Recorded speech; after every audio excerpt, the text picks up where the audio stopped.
오늘의 설교는 야고보서의 20번째 설교로 야고보서의 결론과도 같은 말씀입니다. 편지나 글이나 논문이나 언제나 끝이 중요합니다. 왜냐하면 모든 주장의 결론이 마지막에 있기 때문에 그렇습니다. 사람의 말도 그렇습니다. 사람의 말도 끝까지 들어보아야 됩니다. 모든 대화에는 결론이 그 마지막에 있어서 그렇습니다. 또 사람이 평생을 통해서 많은 말을 하고 살아가지만 가장 중요한 말은 아마 마지막으로 남기는 유언의 말이라고 할 수 있습니다. 죽기 전에 마지막으로 남기는 말은 그분의 모든 경험, 지식, 지혜, 그리고 인격을 더한 내용이 포함되어 있기 때문에 그렇습니다. 야고보서를 읽어보게 되면 야고보서는 구원받은 그리스도인이 어떻게 살아야 할 것인지에 대해서 말씀했습니다. 그리고 오늘 읽은 마지막 절에서는 구원받은 사람이 어떻게 다른 사람의 구원을 위해서 살아가야 할지에 대해서 말씀하고 있습니다. 영혼 구원의 문제는 교회의 사명일 뿐 아니라 성도의 책임이기 때문에 그렇습니다. 19절에서는 내 형제들아 이렇게 부르면서 권면을 시작하고 있습니다. 우리가 잘 아는 대로 야고보는 예수님의 동생이고 예루살렘 교회의 제1대 담임 목사였고 초대교회의 최고 지도자였습니다. 이런 야고보가 각지에 흩어져 살고 있는 성도들에게 편지를 하면서 내 형제들아 이렇게 불렀다고 하는 것은 특별한 의미가 있습니다.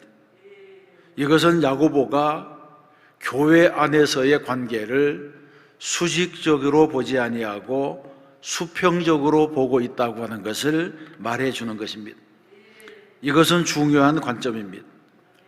우리 모두는 그리스도를 머리로 하는 그 몸의 지체들이고 한 하나님을 아버지로 섬기는 믿음의 자녀들이고 영적으로는 우주적인 교회에 속한 한 피 바다 한 몸 이룬 형제와 자매들입니다. 그러므로 우리는 신앙생활할 때에 서로가 서로에게 형제가 되고 자매가 된다고 하는 사실을 기억해야 됩니다. 그래야지 다툼이 사라지고 남을 나보다 낫게 여기고 군림하지 않고 사랑으로 교제할 수가 있습니다. 19절에서는 내 형제들아 너희 중에 미혹되어 진리를 떠난 자를 누가 돌아서게 하면 이렇게 말씀하고 있는데 여기서 말하고 있는 너희란 누구입니까? 야고보서 전체를 살펴보게 되면 여기에서 말하는 너희, 여기에서 말씀하는 미혹된 사람이라고 하는 것은 이단에 빠진 사람이라거나 믿음에서 떠난 사람을 의미하는 것이 아니라 교회 안에서 신앙생활을 하는 사람 중에 믿음이 연약해진 사람에 대해서 말하고 있다고 하는 것을 알게 됩니다. 교회에 다니는 사람들이 다 구원을 받으면 얼마나 좋겠습니까? 그러나 현실은 그렇지 못합니다. 같이 교회를 다니고 같이 예배를 드려도 구원받지 못하는 사람이 있습니다. 예를 들면 예수님의 12제자 가운데 가룟 유다는 구원을 받지 못했습니다. 오죽했으면 예수님께서 차라리 나지 아니하였더라면 저희에게 좋을 뻔하였느니라 이런 말씀을 하셨겠습니까? 예수님의 제자가 되고 돈 괴를 맡고 3년씩 따라다녀도 안 될 사람은 안 됩니다. 초대교회의 7 집사 중에 하나인 니골라는 나중에 니골라당이라고 하는 음란한 패거리를 만들었다가 결국 이단이 되어서 교회로부터 쫓겨나게 되었습니다. 또 초대교회 안에는 하나님을 속이려고 했던 아나니아와 삽비라와 같은 사람이 있었고, 처음에는 바울을 도왔다가 나중에는 세상을 사랑하여 떠나가 버렸던 데마가 있었습니다. 그리고 으뜸되기를 좋아해서 사도들을 배척한 디오드레베라고 하는 사람이 있었고, 바울에게 해를 끼친 구리세공업자 알렉산더도 있었습니다. 이것은 무엇을 말해주는 것입니까? 단순히 교회 안에 있다고, 직분을 받았다고, 사도들의 곁에 있었다고 해서 구원을 받는 것은 아니라는 것입니다. 지금도 교회 안에는 방황하는 심령이 있고, 평화를 깨뜨리는 사람이 있고, 손해를 끼치는 사람이 있습니다. 본문의 말씀은 이처럼 방황하는 형제에 대한 말씀입니다. 20절에서 말씀하기를 너희가 알 것은 죄인을 미혹된 길에서 돌아서게 하는 자가 그의 영혼을 사망에서 구원할 것이며 허다한 죄를 덮을 것임이라고 말씀했습니다. 여기에서 미혹되었다고 하는 것은 길을 잃고 헤매며 방황한다고 하는 뜻이 있습니다. 목표가 분명하지 아니하고 진리를 알지 못해서 헤매는 자들이 있다는 것입니다. 그러므로 예수를 믿고 교회를 다니면서도 올바른 신앙에서 떠나서 방황하고 미혹당하고 그리하다 보면 버림받는 자가 있을 것입니다. 본문에서는 진리에서 떠난 자라고 하는 말이 있는데, 여기에서 말씀하는 진리란 무엇입니까? 성경에서 말하는 진리는 예수 그리스도입니다. 예수님께서 내가 곧 길이요 진리요 생명이니 이렇게 말씀하셨기 때문에 예수 그리스도를 믿고 따르는 것이 바로 진리입니다. 그래서 예수님을 떠나가는 것은 진리에서 떠나는 것과도 같습니다. 성경에서는 우리에게 진리를 사랑하고 진리에 순종하고 진리에 속하라고 가르칩니다. 갈라디아서 5장 7절에서는 믿음의 길에서 실족한 사람들에게 너희가 다름질을 잘하더니 누가 너희를 막아 진리를 순종하지 못하게 하더냐, 이렇게 말씀합니다. 예수님께서도 빌라도에게 말하기를 무릇 진리에 속한 자는 내 음성을 듣느니라고 말씀했습니다. 예수님께 속한 자들만이 진리의 소리를 들을 수 있다고 하는 것입니다. 이 말씀은 곧 진리의 영이신 예수 그리스도의 영, 성령님의 인도하심을 받아야 한다는 것입니다.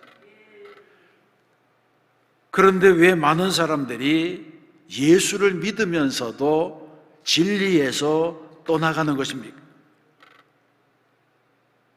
왜 진리에서 떠나가게 됩니까? 진리에서 떠나가는 이유는 여러 가지가 있습니다. 야고보서에서는 다음과 같은 이유 때문이라고 말씀합니다. 첫 번째로는 육신의 정욕 때문입니다. 진리에서 떠나가는 사람은 예수를 믿으면서도 세상의 욕심을 완전히 끊지 못한 사람들입니다. 성경에 보게 되면 대만은 이 세상을 사랑하여 바울을 버리고 바울을 떠났다, 이렇게 말씀합니다. 많은 사람들이 신앙생활을 하다가 초심을 잃어버리고 타락합니다. 처음에 예수 믿을 때는 열심도 있었고 충성스럽고 순수하고 다른 사람을 돕기도 하고 순종적으로 살면서 겸손한 사람이었던 사람이 어느 순간부터 교만해지고 불평이 많아지고 불복종하는 사람이 됩니다. 처음에 교회를 드나들 때 가졌던 감사와 감격이 사라진 것입니다. 무엇 때문에 그런 것입니까? 그것은 육신의 정욕이 살아났기 때문입니다. 실제로 사람이 욕심에 사로잡히면 눈이 어두워집니다. 그리고 지혜가 가려집니다. 야고보서 1장에 보게 되면 욕심이 잉태한 즉 죄를 낳고 죄가 장성한 즉 사망을 낳느니라고 말씀했습니다. 이 말씀처럼 사람이 이기적인 욕심에 빠져들게 되면 멸망으로 향해 가는 발걸음을 멈출 수가 없습니다. 모든 교만, 모든 자만심은 인간적인 욕심에서 나오게 됩니다. 신앙 안에서 행하지 아니하고 세상에서 배운 방법을 교회로 가지고 들어와서 인간 중심적으로 무엇인가를 이루고자 할 때에 하나님의 영광은 사라지고 인간의 교만이 드러나게 되는 것입니다. 기도도 그렇습니다.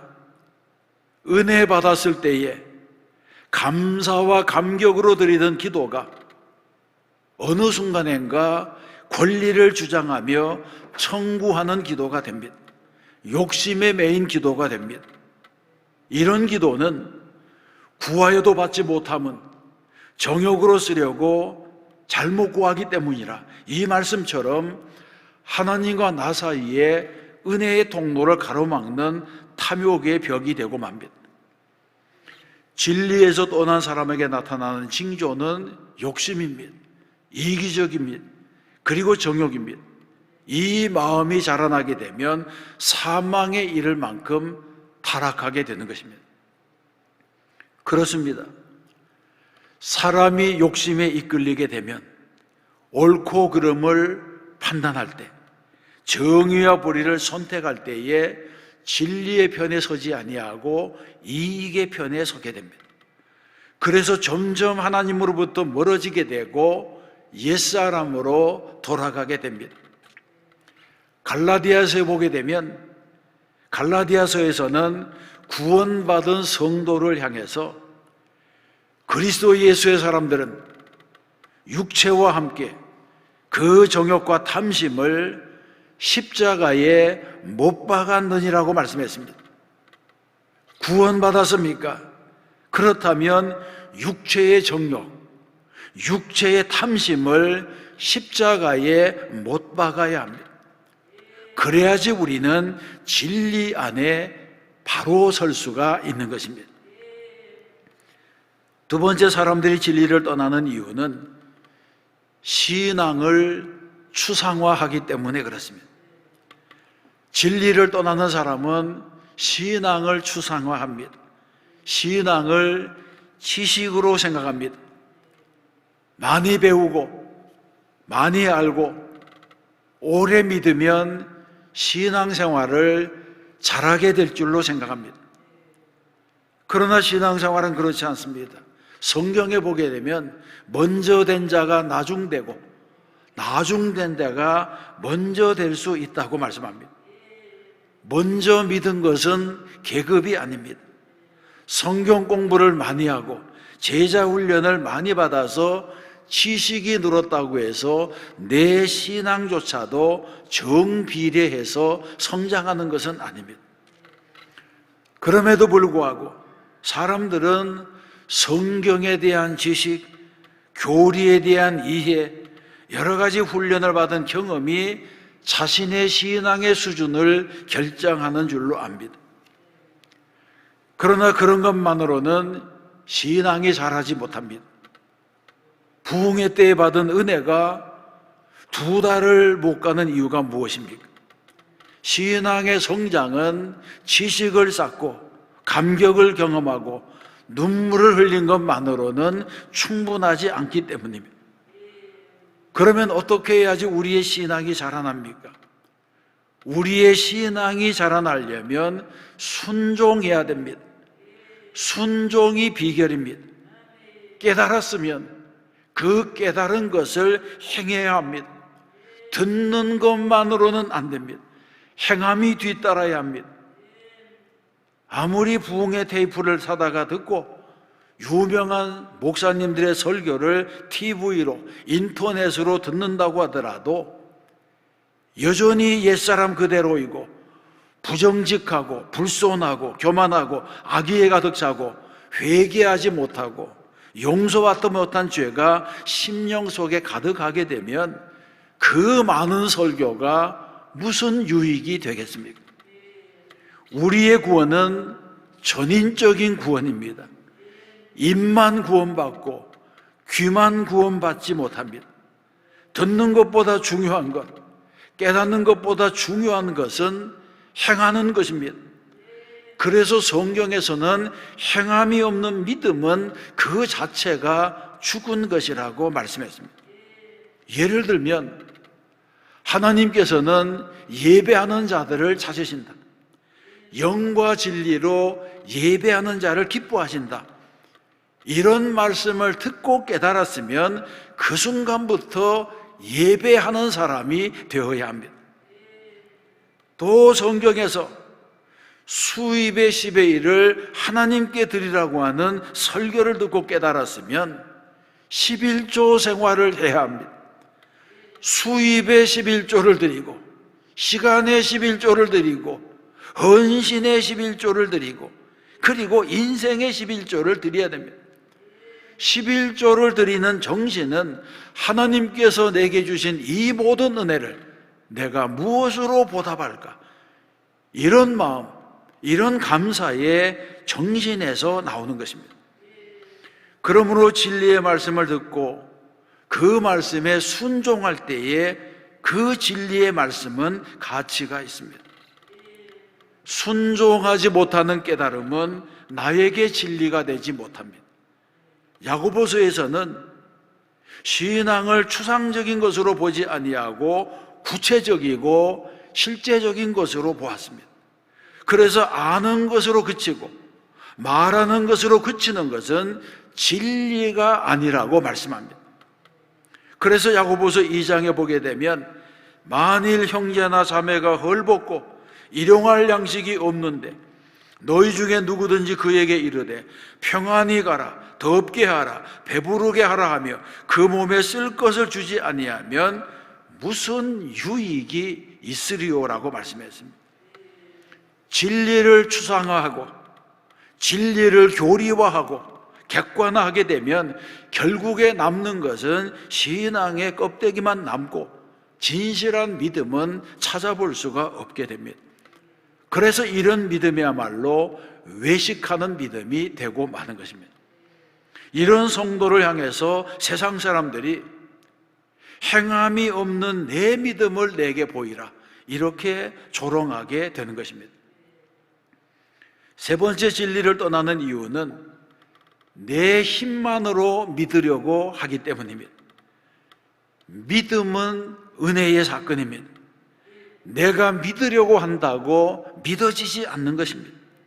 마찬가지로 구원도 은혜의 선물입니다. 그런데 은혜에 의지하지 아니하고 내가 잘 믿고 내 노력으로 일하고 내 스스로 정결해지려고 하면 결국에는 넘어집니다. 이것은 마치 수영을 배울 때에 내 몸을 물에 맡겨야지 내 몸이 뜨게 되는데 내가 물을 이기려고 힘을 주고 발버둥을 치면서 자꾸 물속에 빠져가는 것과 같은 것입니다. 우리의 믿음과 신앙도 은혜의 몸, 은혜의 물결에 내 몸을 맡길 때에 자라나고 성숙하고 완성됩니다. 만일 억지로 내 힘으로 무언가를 해보려고 하면 나라고 하는 교만 때문에 무너집니다. 틀림없습니다. 세상에는 자수성가한 사람일수록 고집이 세고 명예에 매달리고 남의 칭찬에 신경을 씁니다. 또 내가 남보다 우월하다고 생각하는 사람일수록 교회 안에서도 특권의식을 가집니다. 그런데 교회에서 특권의식이나 계급의식을 가진 사람치고 실족하지 않는 사람이 없습니다. 실제로 오래 믿은 것이 올무가 되고 열심히 봉사한 것이 시험이 되어 넘어지는 사람들이 많습니다. 그래서 우리는 주의해야 하는 것입니다.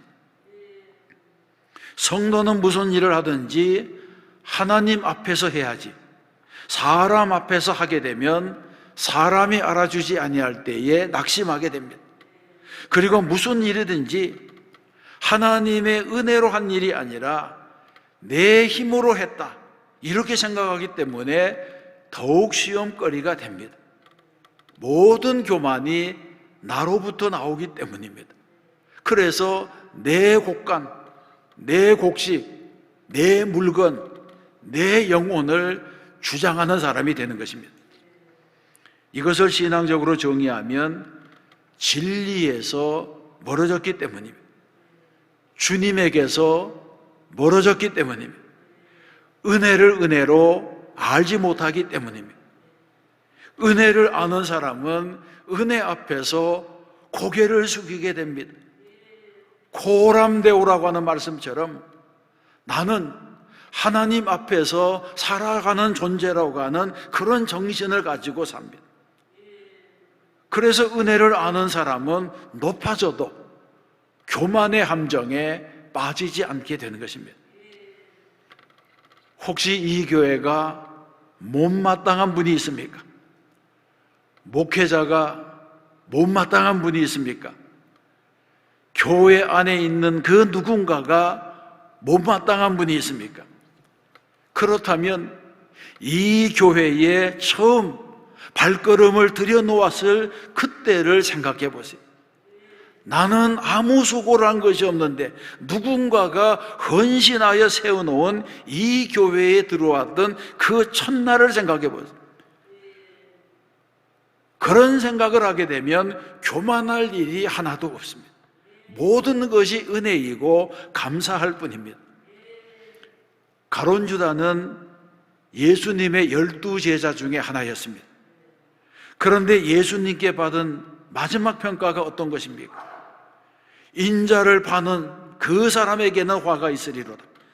그 사람은 차라리 나지 아니하였더라면 자기에게 좋을 뻔하였느니라. 이런 말씀을 들었습니다. 얼마나 무서운 말입니까? 자신의 지식에 기초한 신앙, 자신의 경험으로 세운 신앙, 이런 신앙은 인간 중심적인 신앙이기 때문에 결국에는 무너집니다. 신앙은 내 힘만으로 되는 것이 아닙니다. 내게 임한 은혜를 깨달아야 합니다. 이런 사실을 모르는 사람은 이 세상의 신에 미혹되어 진리에서 떠난 자가 되고 맙니다. 사랑하는 성도 여러분, 야고보서에서는 올바른 신앙은 자신도 잘 믿어야 할 뿐 아니라 교회 안에서 바르게 믿지 못하여 진리에서 떠난 자까지 돌아오게 해야 된다고 말씀합니다. 이것이 먼저 믿는 자의 책임이고 성숙한 신앙을 가진 사람의 의무입니다. 먼저 깨달은 자는 아직 깨닫지 못한 자를 일깨워 주어야 할 책임이 있습니다. 연약한 자를 붙들어주고 죄에서 돌아서게 할 책임이 있습니다. 이를 위해 우리가 부름을 받은 것입니다. 그러면 어떻게 해야지 연약한 자들을 미혹된 길에서 돌이키게 할 수가 있습니까? 첫 번째는 신앙의 본을 보여야 합니다. 예수 믿는 사람이 감사하고 찬양하고 얼굴 전도지를 펴고 있는 삶만 살아도 내가 만나는 사람의 절반은 구원할 수가 있습니다. 예수를 믿으면서도 날마다 얼굴을 찌푸리고 불평하고 다른 사람과 다투고 부정적인 말을 입에 달고 살면 구원의 문이 닫힙니다. 교회 안에서 자기 성질을 부리는 사람치고 예수를 바르게 믿는 사람이 없습니다. 내 신앙생활이 행복해야지 다른 사람의 영혼을 구원하게 됩니다. 행복한 신앙생활을 하시기 바랍니다. 내가 작은 예수가 되어야 합니다. 두 번째는 부지런히 전파해야 됩니다. 디모데후서 4장에서는 너는 말씀을 전파하라, 때를 얻든지 못 얻든지 항상 힘쓰라. 범사에 오래 참음과 가르침으로 경책하며 경계하며 권하라고 말씀합니다. 미혹된 자들은 진리를 모르는 자들입니다. 그들에게 진리의 말씀을 전해야 될 책임이 우리에게 있습니다. 그러므로 우리는 부지런히 전도해야 합니다. 먼저 믿은 자들은 삶으로, 행동으로 가르쳐야 됩니다. 이것이 바로 관계전도입니다. 간증이 무엇입니까? 간증은 내 삶에 역사하신 하나님의 은혜를 증거하는 것입니다. 믿음의 사람들은 입을 열어서 간증해야 됩니다. 때를 얻든지 못 얻든지 항상 힘쓰라고 하는 이 말씀을 명심해야 됩니다. 세 번째는 피차간에 인내해야 합니다. 우리는 가끔 사람에 대해서 낙심할 때가 있습니다. 신앙이 성장하지 않는 사람 때문에 화가 날 때가 있습니다. 그러나 소망이 없다고 속단하지 말고 참아야 됩니다. 성장에는 시간이 필요합니다.